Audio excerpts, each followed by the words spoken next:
proses perencanaan ya yang kita paling lakukan itu sebenarnya di Wonosobo ya, karena memang kita lakukan 3 tahun berturut-turut dan kemudian memang tidak hanya desa dan kami selaku pendamping memang yang berperan, tapi bagaimana kemudian kita mengoptimalkan tadi yang disampaikan Pak Leman bahwa di sana ada apa namanya forum CSR ya, sehingga kemudian ada donor meeting, di sana ada donor meeting, jadi hasil-hasil perencanaan yang kemudian telah disusun bareng-bareng kita bersama dengan masyarakat itu kemudian kita memberikan apa namanya pembelajaran ke masyarakat. Kemudian masyarakat yang menyampaikan di depan donor meeting itu. Itu pun donor meeting itu kemudian difasilitasi oleh pemerintah daerah gitu. Jadi memang tidak semua pemerintah daerah punya itu, tapi kemudian kita selalu mendorong pemerintah daerah untuk kemudian ayo kuatkanlah CSR, karena kalau semuanya hanya menjadi bebannya APBD, apalagi APBDes itu cukup berat gitu dengan kebutuhan desa yang luar biasa dan jumlah yang cukup banyak. Dari situ kemudian hasil perencanaan itu disampaikan ke depan forum begitu.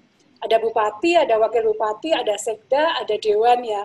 Saya kemudian ya langsung ditodong gitu. Mau tidak mau mereka kemudian akhirnya koramil. Oke Bu, saya 1.000 pohon untuk kemudian penghijauannya. Oke Mbak, saya misalnya sekian ratus material untuk jalan begitu. Itu sebenarnya salah satu mekanisme juga kemudian bagaimana kolaborasi itu kebetulan kalau di Wonosobo kampusnya hanya satu ya, universitas itu salah satu gitu. Jadi kemudian ya dia pun kemudian berperan sebagai pendamping. Kemudian mereka juga mengoptimalkan toko-toko karena kan Wonosobo kecil, mall tidak ada, dia hanya punya satu swalayan itu Rita. Kebetulan Pak Leman Wonosobo ya Pak Leman. Jadi kemudian bagaimana mengoptimalkan swalayan satu ini itu ya mereka mengoptimalkan pegawainya yang cukup banyak.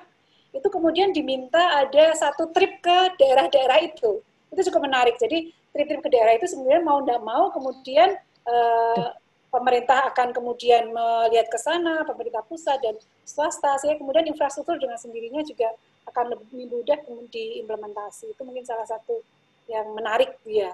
Dan tidak hanya berlanjut di 2016 sampai kemudian sekarang pun tetap berjalan.